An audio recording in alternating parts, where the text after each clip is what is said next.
Hi there, Linda Goodall here with another hatch scratching.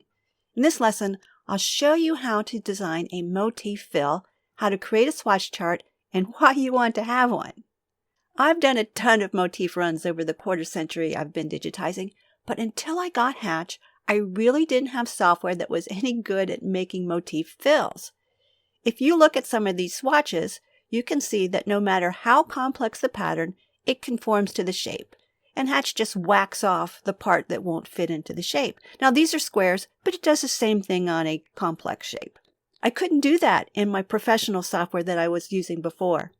The other day I was doing an archaeological dig in my sewing room, and instead of finding what I was looking for, I unearthed some old leather tooling books, and the thought popped into my head that I might be able to make some really cool motif patterns from the stamping tools. And before I knew it, I'd spent 2 days making these motifs. Now, motifs are really easy to make in Hatch. There are some tricks, especially if you want to have a fill pattern that perfectly nests together row after row. Here are some samples that I've done. And you can see some of them look really complicated and others look pretty simple. So what we're going to do is we're going to duplicate this one. And let's zoom in and just get a good look at it. Now the trick when you're looking at an overall pattern is to figure out where the pattern is. And where the pattern is in this one is it's this little star kind of thing. And that's what we're going to make. So I'll switch over to this design. And here's the stamping tool that I used to create that motif. Now did I duplicate this look exactly? No, I used this as a reference. Now normally when I make a motif, I like to turn on a grid. If I turn on the grid, you can see that it's pretty complex looking. That's because I've set my grid to 1mm squares. And it's just kind of too busy for this, and I really don't need it for this one, so I'm going to turn it off. And instead, I've drawn out some ruler guides. Now this one is rotated kind of funny, and I need to straighten it up. So here's a little trick I'll show you. Go to the Digitize toolbox and Digitize a line. And what I'm going to do is I'm going to digitize a line across where I want the top to be so that I know the in and out points, because we'll get to that eventually. So I'll select the line tool, make sure I have a single run, not a motif, and I'm just going to click something like that. And I think I need to have this adjusted more like that. Now I'll select all, Control A, and group, Control G, and I'm going to use that guide to align my design. So I'll click again. You can see how I have that line, and I want to get it parallel with my ruler guide. And we'll move it up. And there we have it. I'll ungroup it. I'll delete the line. Select this, press K on the keyboard to lock it. Now we need to think about how we want to interpret this stamp. You have to keep in mind that whenever you do any digitizing, it's an interpretation of whatever it is you have for your background image. We can't do an exact duplicate of whatever it is that we're trying to digitize because thread is different than print. I want to have just a run stitch version of this. I could make it into a satin or some other type, but if I want to use it for an overall fill pattern, I want to keep my stitch count down a little. So from the Digitize toolbox, I'm going to click Digitize Closed Shape. You might be wondering why I'm doing that, since I said I wanted outline, and I do want to fill.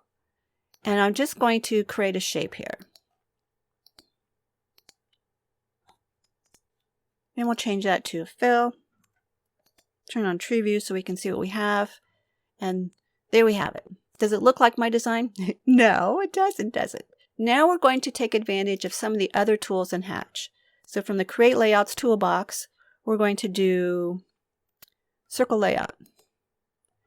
And I want to have it set at 4. And I'm going to make sure my little point things are in the corners of my ruler guides there. And yes, I want to merge. Let's zoom up some more. Press plus on the keyboard. Now I'll select that. And whoops, from the Create Layouts toolbox, we're going to use Create Outlines and Offsets. And I want an outline. And now I'll get rid of that. And get rid of that. And we're on our way. I think I want some lines to go through the center here. It'll make sort of an S-curvy kind of line. So I'll go back to the Digitize toolbox, click the Open Shape tool, left click, right, right, right, and left. And I can tweak that up a bit, press H on the keyboard. Maybe move that in a little bit there, that a little bit there. And I'll select, with my line selected, I'm going to duplicate it, Control D, and rotate it 90 degrees. Now I need to think about pathing. This is an important thing when you're thinking about making a motif, because you want it to come in at a certain point and exit at a certain point. And for this one, I want it to start up here in this corner where these grid lines intersect and exit where these grid lines intersect over here on the right side. So how am I going to do that? So I think I'm going to have it come in here, come down here like this, go back up, do this one, do that one. Then I'll be on this side, and then I'll do my outline. So currently it won't do that because of the way I have this done. So what I'm going to do is I'm going to select both of those lines, hold down the Control key, go to the Edit Objects toolbox, click the knife tool, and then I'm just going to cut through them in the middle. And now I have 4 pieces. And to make sure that they're sewing in the order that I want, I'm going to select that one, can hold down the Control key, select that one, then that one, then that one, and then this one, and press the 1, 2, 3 button. I love the 1, 2, 3 button. And now we need to do some backtracking. So it's going to come down here and then do that. And currently it's going to jump over to get to that one. So I need to backtrack that one. So I'll select it, go to the Digitize toolbox, and click Backtrack. And notice that Hatch added one right over here. It's right after that one, and it goes in the reverse order. Need to do the same with this one. Select it, and click Backtrack. I'll select all, make them all the same color. I'll hide my image by pressing D on the keyboard. I'll exit True View, and we want to see where our pathing is going. So select that first one, press H, and you can see it's coming in the center. H, H. And I'm just looking for the green diamond and the red plus. The green diamond tells me where the segment starts, and the red plus tells me where it exits. And when I'm in reshape mode, I can see where all those sections are. Okay.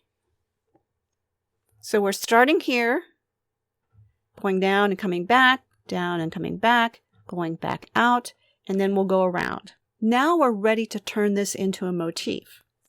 But before I do that, let's check it. I'll select all and group it. I'll zoom out.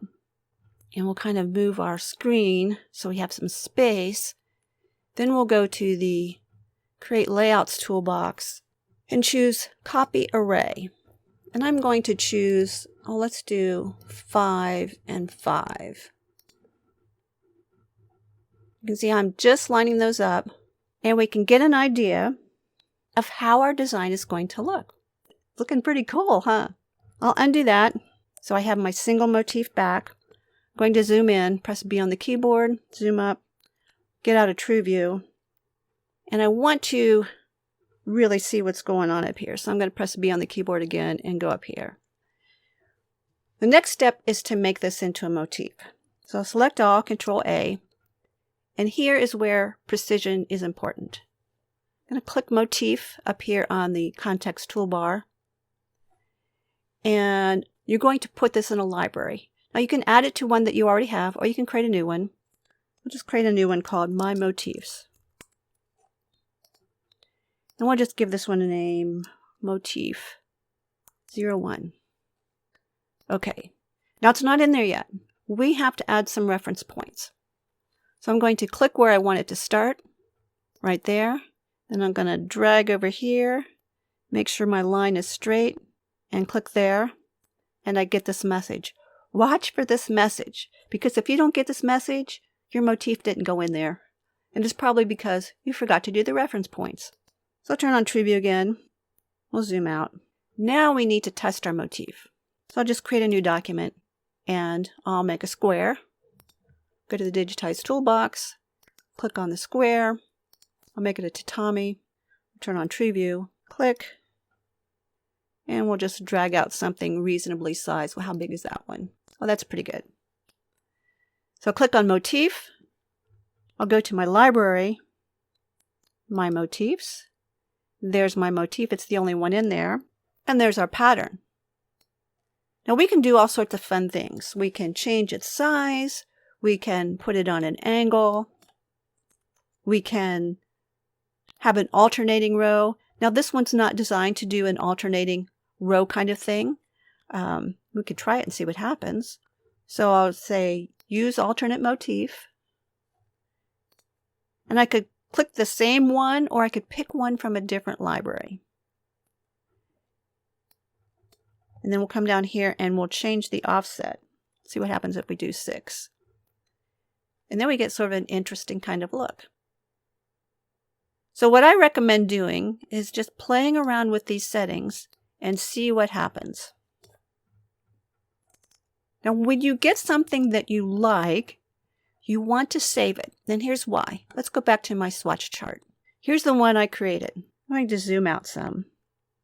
So let's suppose that I want to use one of these swatches in another design.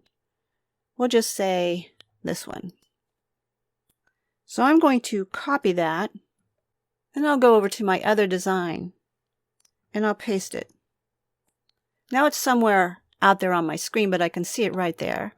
And I'm going to right-click it and say Copy Object Properties. Then I'll select this one. I'll choose Apply Object Properties.